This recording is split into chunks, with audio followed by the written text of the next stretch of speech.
Shalom saudara yang terkasih dalam Tuhan Yesus, kita bertemu kembali dalam sukacita yang daripada Tuhan. Saya yakin saudara pun juga ada sukacita yang Tuhan berikan hingga pada saat hari ini. Dan sukacita itu akan semakin bertambah ketika firman-Nya terus-menerus diperdengarkan, ketika firman-Nya terus-menerus bisa kita mengerti.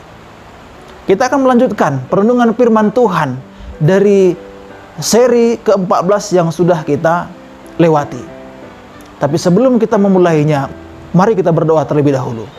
Bapa di dalam surga, izinkanlah kami pada kesempatan hari ini kami bisa merenungkan firman-Mu. Berkatilah kami ya Tuhan. Firman-Mu sungguh-sungguh boleh menjadi bagian dari hidup kami dan hati kami, pemikiran kami juga antusias untuk merenungkan firman-Mu. Terpujilah nama-Mu ya Tuhan Yesus. Dalam nama-Mu kami sudah berdoa dan bersyukur. Amin. Saudara yang terkasih dalam Tuhan Yesus, firman Tuhan yang akan saya bacakan kembali, kita dengarkan bersama dari Roma pasal yang kedua ayat yang keempat yang sudah kita baca dari seri yang ke-14. Maukah engkau menganggap sepi kekayaan kemurahan-Nya, kesabarannya dan kelapangan hatinya?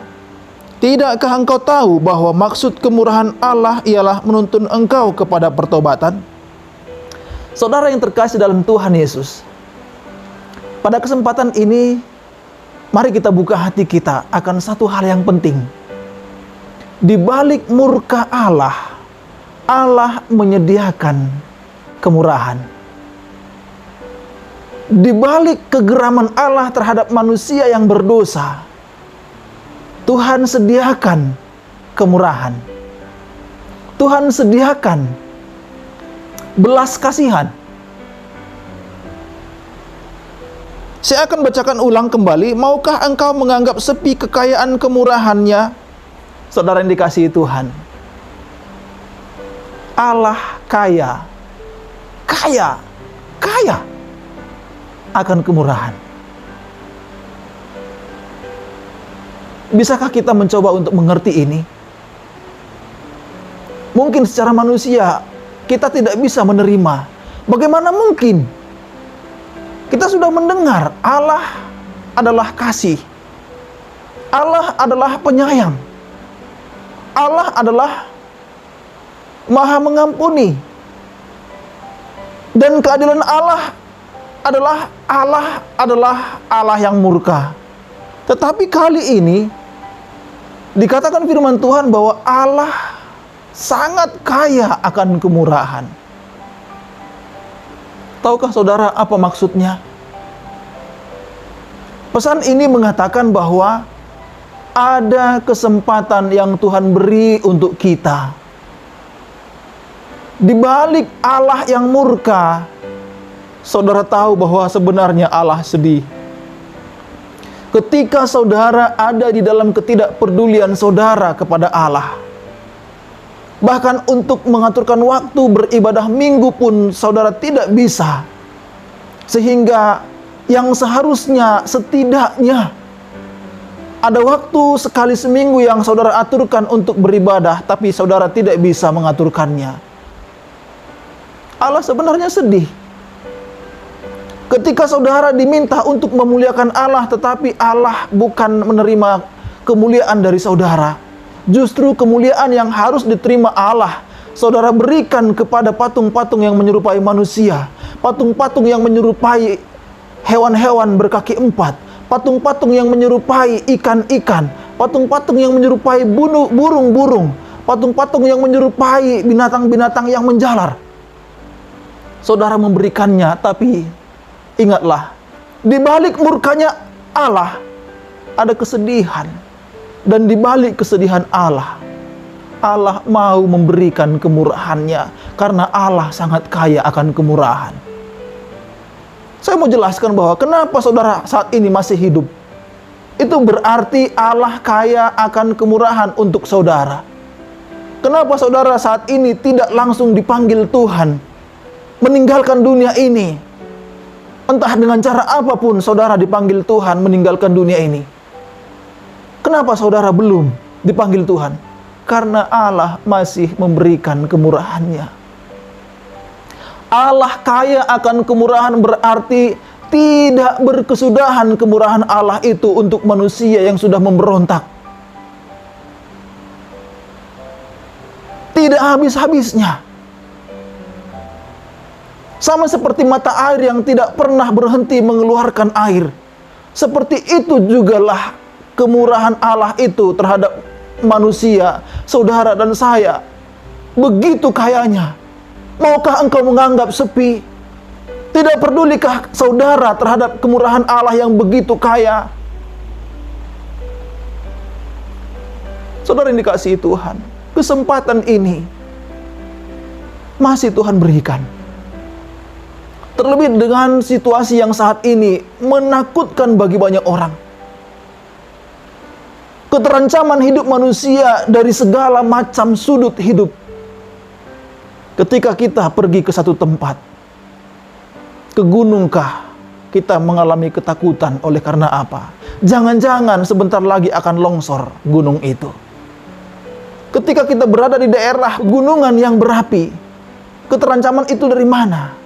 Jangan-jangan sebentar lagi gunung ini akan meletus. Ketika kita ada di pinggir pantai, kita mengalami ketakutan juga oleh karena apa? Jangan-jangan sebentar lagi akan ada tsunami. Bahkan seperti kasus yang terakhir, jangan-jangan sebentar lagi akan ada tanah bergeser. Ketakutan itu ada, tapi saudara ingat, kalau saudara punya pemikiran ketakutan-ketakutan itu adalah rancangan Allah untuk membawa saudara berpikir, inilah sebenarnya yang Tuhan inginkan untuk hidup saya dan saudara dipanggil oleh Tuhan. Itu adalah bukti kekayaan kemurahan Allah untuk saudara. Bertobatlah saudara. Jangan abaikan kekayaan kemurahan Allah ini. Maukah engkau menganggap sepi kekayaan kemurahannya, kesabarannya, dan kelapangan hatinya?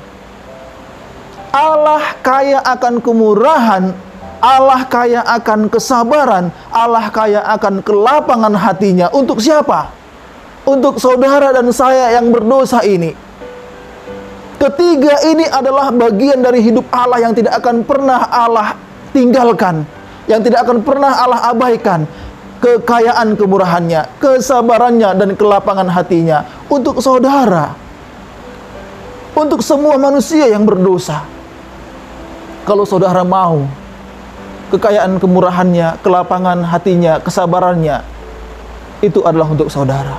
Tapi kalau saudara mengeraskan hati saudara, ingatlah, kekayaan kemurahannya, kesabarannya, dan kelapangan hatinya itu akan Tuhan berikan kepada orang lain.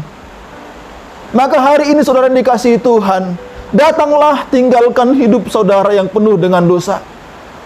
Hidup saudara yang penuh dengan ketidakpedulian. Hidup saudara yang penuh dengan keangkuhan, kesombongan terhadap Allah. Rendahkanlah hati saudara. Buka hati saudara. Buka pikiran saudara. Dan lihatlah bahwa Allah itu sekalipun murka, Allah masih memiliki kekayaan kemurahan yang tidak habis-habisnya, kesabaran yang tidak habis-habisnya, kelapangan hati yang tidak berhenti-berhentinya untuk saudara dan saya. Mari saudara datang kepada Tuhan sebelum Tuhan menutup kesabarannya, sebelum Tuhan menutup hatinya yang lapang, sebelum Tuhan menutup kepedulian untuk saudara. Maka hari ini saudara yang dikasihi Tuhan, pesan firman Tuhan yang perlu kita renungkan hari ini adalah, berikan hati saudara untuk dibuka Tuhan. Berikan pikiran saudara untuk diterangi, untuk melihat kepada kekayaan kemurahan Allah, kesabaran dan kelapangan hatinya, supaya Tuhan mau bermurah hati kepada saudara. Pilihan Tuhan berikan kepada saudara. Maukah saudara memilih kepada pilihan yang tepat yang Tuhan sudah sediakan? Tuhan akan menerimanya.